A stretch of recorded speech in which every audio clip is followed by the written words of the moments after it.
अब दिवांकुर देखिए, इसको लेकर एक सवाल मन में और आता है कि राजस्थान में चुनाव भी होने वाले हैं और अक्सर हमने देखा है कि राजनेता जो हैं वो तुष्टीकरण की राजनीति वोट बैंक के लिए करते हैं। उनके लिए सबसे बड़ा नफा नुकसान जो है उनका वोट बैंक होता है। राजस्थान का इतना सेंसिटिव होना, दो अलग अलग धर्मों के बीच में इतना तनाव होना,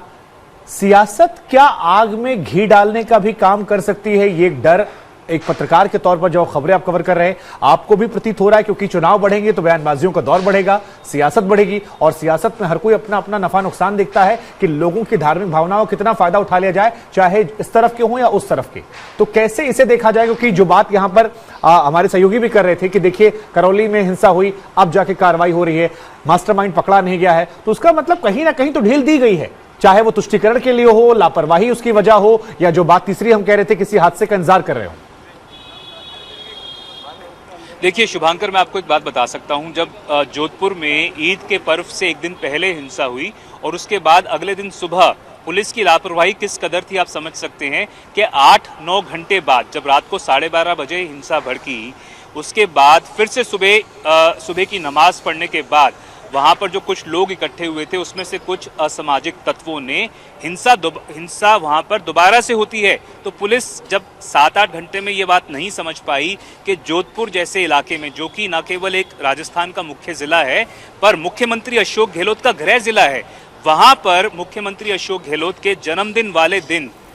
दोबारा से 8-9 घंटे बाद हिंसा होती है। पुलिस जो है वो मूक दर्शक बनी रहती है और इस बार जब दूसरी बार हिंसा होती है तो जो असामाजिक तत्व हैं वो पुलिस वालों के ऊपर ही पत्थर बरसाते हैं, पुलिस वालों के ऊपर ही जो गाड़ियां खड़ी होती हैं वहां पर उसके ऊपर पत्थर बरसाते हैं। और आपने बात की तुष्टीकरण की, मैं आपको एक बता सकता हूं कि मैंने करौली में जब कवर किया तो लगा कि भाई हो सकता है कि ये जो एक एक्सेप्शनल केस हो, एक बार अपवाद हो गया हो, हिंसा हो गई हो, पुलिस की इंटेलिजेंस फेलियर हो गई हो, पुलिस को जिस तरह से दोनों समुदायों को साथ लाकर बात करनी थी वो नहीं की थी, थाने में एसपी और कलेक्टर की प्रेजेंस में वो चीज़ नहीं हुई थी, वो हमें बताई गई और हमें लगा कि भाई एसपी और कलेक्टर के लेवल का फेलियर हो सकता है। पर उसके बाद फिर जोधपुर में हिंसा हो गई, उसके बाद भीलवाड़ा में हिंसा हो गई, उसके बाद हनुमानगढ़ से मामला सामने आ गया। तो जिस तरह से एक के बाद एक मामले सामने नजर आते गए वो कहीं ना कहीं दिखाता है। आपने कहा कि क्या नेता इसमें तुष्टीकरण की राजनीति करके अपने वोटों को की रोटियां सेकने का काम कर सकते हैं क्या? मैं आपको बता दूं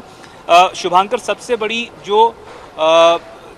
समस्या या जो दर्दनाक बात सामने आ रही है वो ये है कि समाज में अब दो फाड़ हो चुकी है और अब एक चिंगारी चाहिए। शायद अब तो ऐसा माहौल बन गया है कि नेता अगर नहीं भी हो तो लोगों में जो मैंने अविश्वास की जो भारी संकट पैदा हो गया, जिसके बारे में मैंने कहा कि एक डिस्ट्रस्ट जो पैदा हो गया है, वो दिखाता है कि कितना लोगों में अब एक दूसरे के प्रति अविश्वास पैदा हो गया है। और ये जो मामला सामने आया है जिसमें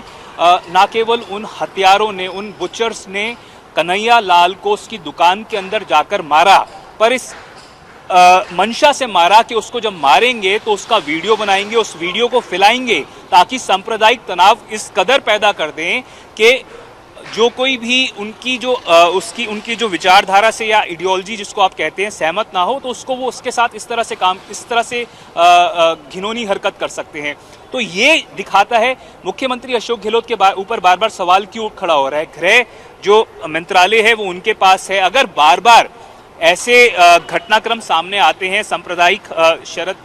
जी ने बात की करौली की, आप एक के बाद जब नजर आते हैं और अगर आप जो कल्प्रिट्स हैं, जो आरोपी हैं, उनके ऊपर पुख्ता कार्रवाई नहीं करें, उनकी धरपकड़ ना करें और बार बार ये मैसेज सामने आए कि आप तो अपनी सरकार बचाने में लगे हुए हैं। अगर आप पिछले 3 साल का समय देखें, 2020 से लेकर अब तक सरकार क्या करती रही है? या तो वो होटलों में रही है या फिर मुख्यमंत्री अशोक गहलोत सचिन पायलट के खिलाफ, और कई बार सचिन पायलट दबी जुबान में अशोक गहलोत के खिलाफ बोलते रहे हैं, या फिर राज्यसभा के चुनाव को लेकर तिकड़मबाजी चलती रही है, या फिर जो थोड़ा बहुत सरकार काम करने की बात करती है वो भी जमीनी स्तर पर सरकार पहुंचा नहीं पाई है। इस समय